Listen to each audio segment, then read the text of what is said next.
Hi, you're welcome back.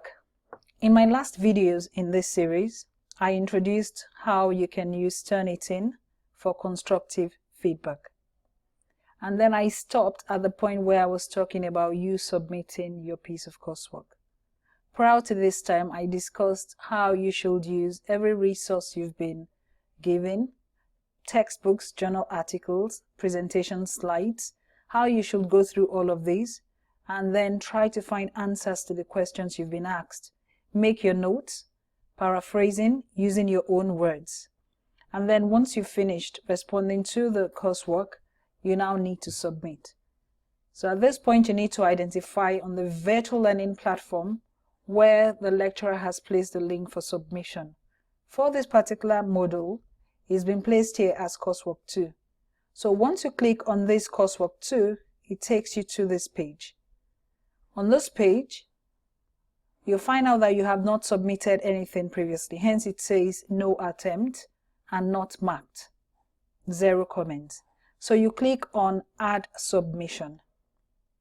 When you click on the Add Submission button, it takes you into this page where you are able to now upload files for the purpose of Turnitin to go through and inform you what exactly you need to know about the originality score.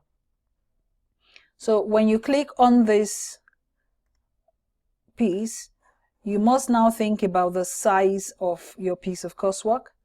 Like the way it's been set up for this particular module, the maximum size of the file has to be 2 gigabytes.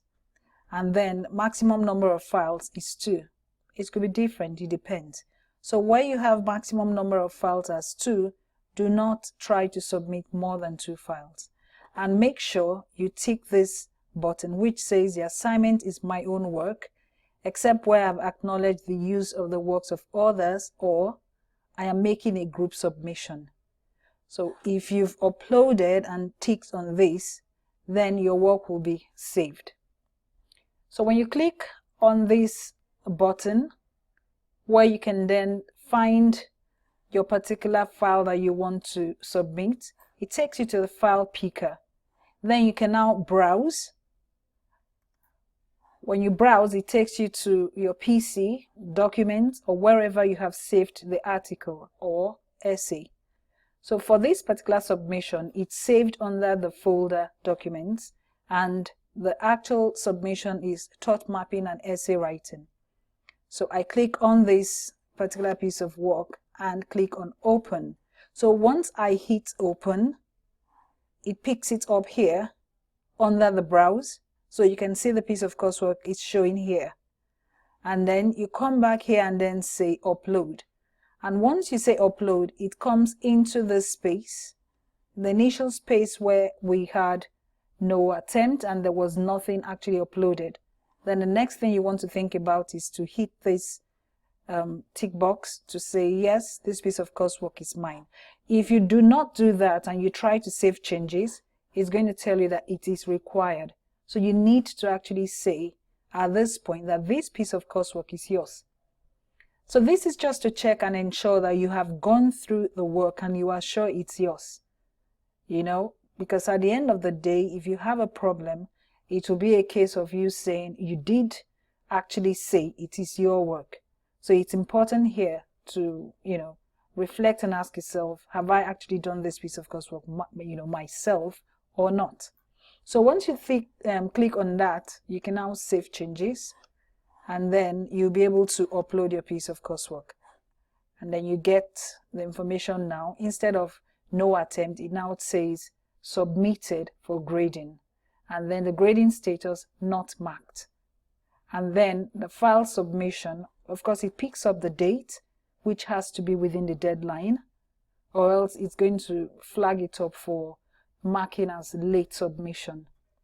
And then when you check on that file submission, you will see the actual essay that you submitted, the time you submitted it, and it will tell you that the Turnitin status is queued. And that's all you get to do for now. There's no need to edit your submission because all you really want to know now is what the originality score is. So it will take time to generate originality score, On some systems, it will take about 5 minutes, for some 10 minutes, for some about an hour. It all depends on the timing. I encourage my students to try to submit their coursework at least a day before the deadline. If they wait to like 10 minutes before the deadline, then the queue is going to be quite long and it will take a longer period of time for them to see what the result is. So for me now, if you observe this, it was submitted to 19 p.m. and the status is queued. And by the time you come back again, still to 19 p.m., so virtually less than a minute, you have the actual percentage of what the originality score is, which for this particular coursework, it's 10%. So the result, for the Turnitin originality score came out quite fast, almost immediately, and that is because of the time of submission.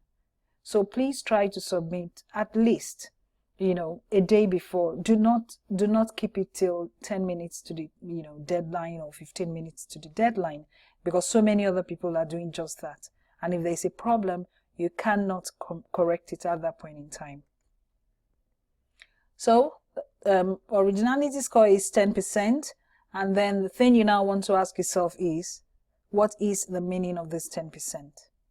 Okay, so for this it's 10%, and once you want to make changes to it, you have to go into the piece of coursework, you edit your submission, and then resubmit or re-upload. However, you may not want to edit the submission, so it depends on what the 10% is actually marking. It could be your bibliography or your references, but I'll go into that in much more details in the next video. So you have to give enough time for submission. Like I said before, do not wait till 10 minutes before the deadline, because at that point in time there will be no time to do anything anymore, to rectify any problems. But if you're happy with your originality score, still have a look at the document and see what can be improved. If, like I said earlier, what is highlighted are actually your references or bibliography, then there's really no problem. Ensure learning takes place, and that's why I told you on the previous video that you should ensure you read your resources effectively. Try to study, make notes in your own words, ensure you paraphrase. That's the way learning takes place. Then you can then synthesize your findings, pull together everything that you have read from the different resources you have, and use them to make a whole. So when you review the submission, check the areas highlighted and ensure learning has taken place. Edit and resubmit if you have access to draft submission. Otherwise, you have to ensure that you paraphrased effectively before you submit. So you need to check with your lecturer as well, from the onset. Just ask them, do I have the opportunity to submit twice? So is there draft submission built into the system? Have you set it up to allow me submit more than once? And if they tell you yes, then that means you can actually resubmit. So in summary, I've covered in this video how to use Turnitin as a constructive feedback tool, and I've looked at part 1, which is submitting your coursework. So you join me in the next video where I'll be looking at checking your originality score and trying to understand what it means and using it for constructive feedback.